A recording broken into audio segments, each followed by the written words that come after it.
Welcome back, I'm Tedward, and in collaboration with the Bond Group in Waltham, Massachusetts, we get to drive one of my favorite Aston Martin Vantages. This is the end of the run for the V8 Vantage. It's the US market only GTS. Two major options for the GTS were the Sport and Luxe versions. The Sport obviously comes with a sportier suspension, but you can tell the difference from the exterior by the carbon fiber accents. So we've got this nice carbon fiber fascia. It's a beautiful car, but they could still be optioned with an automatic 7-speed gearbox. This thankfully does not have that. We've got this beautiful 6-speed. It's got a 4.7 liter V8, not the V12, which went another year beyond this. And although it may not have the torque of the V12, its 361 pound-feet of torque is plenty, and the sound is well worth it. It's got 430 horsepower, which is enough to get what is ultimately a very small car up and running just fine. This is a great combination of a nimble feeling sports car mixed with GT vibes. You could do some serious mile crunching in this thing and still be able to chuck it into a corner and really enjoy that.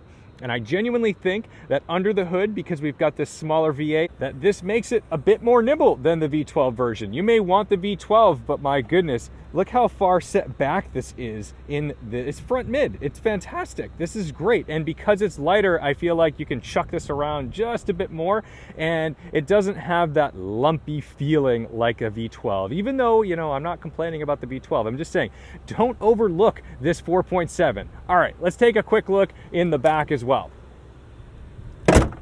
Something I love about the Vantage is that it's a hatchback, and we've got this nice deep cavern of a trunk and a little bit of space up here. Nothing crazy, but you could definitely fit a couple bags. It's ready to go. I mean, this is like a daily driver that you could take on an enjoyable trip. Of course, we've got our nice supple leather strap to bring this back down. To start it up, we've got our ECU, our emotion control unit. Pop that in the center. Clutch in.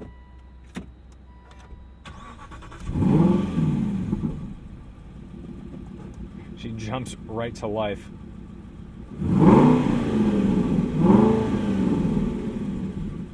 You'll notice our emergency brake down on the left-hand side. To release, we go button up and down. There she goes.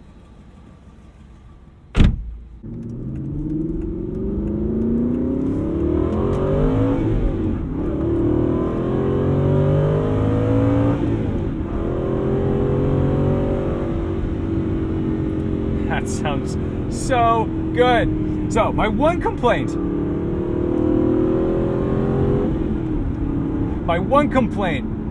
with manual Aston Martins is the throttle mapping, and it just takes a little getting used to, because some throttles are just incredibly intuitive. You fall into tune with the car immediately. You never have any hiccups. You know where it's going to go. You know how to rev match perfectly. On the upshifts, you might have noticed there's like a little bit of a hop in the throttle. It's like you got to pull out of that throttle so early to make sure that when you go to clutch in, it's not going to keep revving it, right? You get that little extra like 50 or 100 RPM. So that's my only complaint, and I think that's just something you get used to. The beauty of this is that you do get a sport button, so that's going to sharpen up that throttle response a little bit. There are other Aston Martins that do not have a sport button, and it makes them actually kind of a pain to drive. And I would say a tune is like 100% necessary for me if I were going to own one of those cars. This car really strikes the balance pretty well. You definitely need to get used to it just a little bit, nothing crazy. But yeah, I mean, this sport button really changes the game. You've got to have that sport button. First thing you notice about this car is just how strong and tactile this clutch feels. The next thing you notice is this gearbox. It is very pleasurable to row this through the gears. It's such a good sensation. I would highly recommend, if you're going to get an Aston Martin, especially from this era, that you find yourself a manual. It's so much better than the automatics. I prefer them so much more. Even just kind of cruising along though, it sounds so insane. There's just a sense of occasion the entire time you're driving it.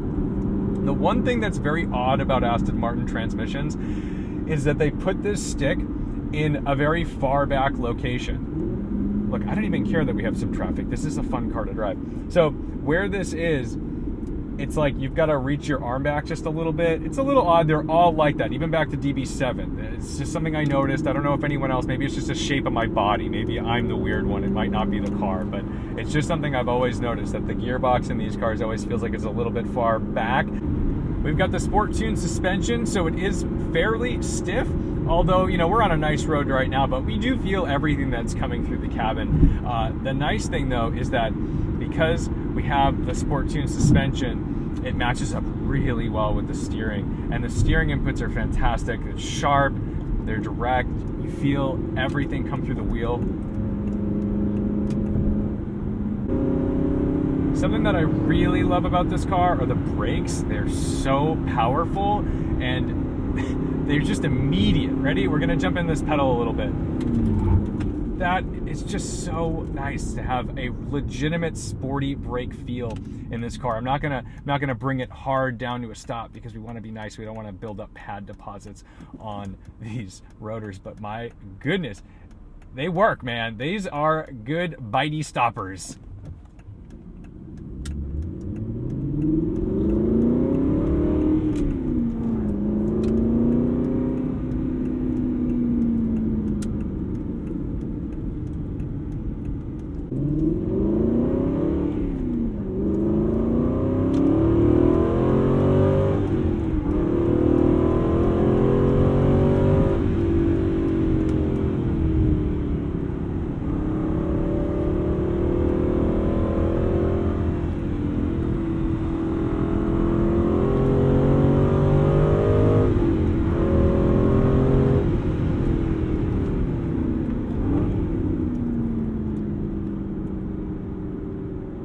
Feels right at home on back roads. It's nice and small feeling. You can place it, although you've got this long nose, even because of where you're sitting. You're kind of sitting right over those rear wheels, so it does feel like the distance to the front of the car is relatively far, even though the polar moment of inertia is probably really close to where you're at. Weight distribution is made even by putting that transmission in the back of the car, so you've got like a torque tube coming down the middle.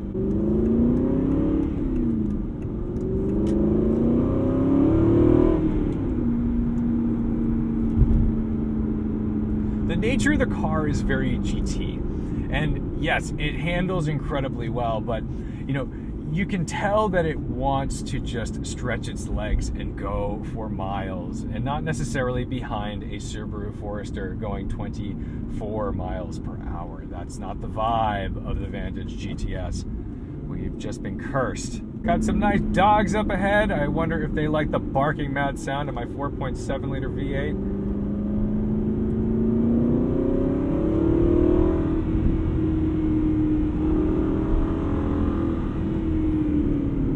While we're sitting behind this Subaru, we should probably mention the fact that this like low end torque is really nice. I can be in third gear at just a hair over 2,000 RPM, and it drags me right along. You know, an apt comparison would be to my E92 M3 with an 8,000 RPM redline, or I guess 8,600, and that car is just so unhappy down low.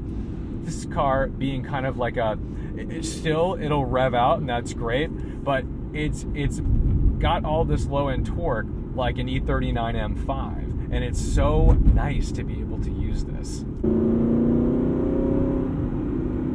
It's just fun to make noises. You don't have to do much to lean into it to get the noises out of it. So let's take it down the bumpy road, my bumpy road. This is where I like to test out, you know, stiff suspensions, if they're too sporty, if they're too stiff.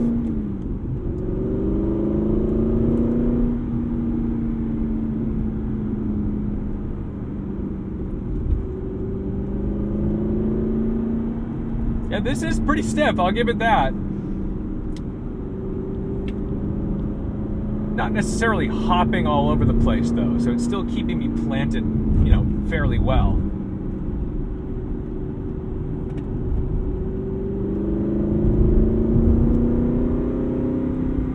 Whenever you slap GTS on the back of a car, it better be good. It doesn't have to be the fastest, Doesn't have to be the most nimble, but it needs to be a sports car, and this certainly is. It's especially cool because it's a US market car only, and it was only made in limited numbers. There's 100 of these. I don't know how many are in a manual, but I think you've got to opt for the manual. I think that's the move. I think you buy this car because you want to enjoy every facet of the car.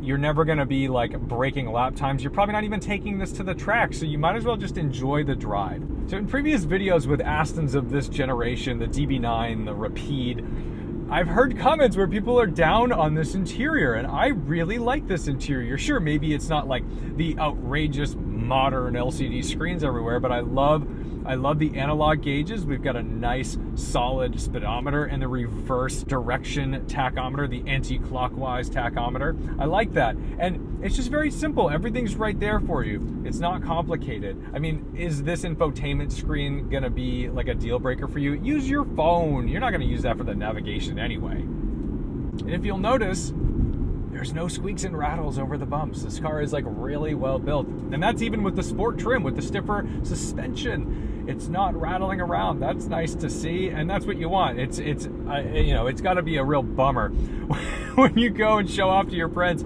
I've bought an Aston Martin, and then it squeaks and rattles all over the place. The newer cars do this. The new Aston Martins do this. So I'm thrilled that the end of the line of the Vantages have been well built. This is lovely. It feels like it's honed from a single piece of aluminium. So I've got to go bring this back to the Bond Group in Waltham, Massachusetts. Thank you guys so much for watching, liking, commenting, and subscribing. I hope you enjoyed this Vantage GTS as much as I do.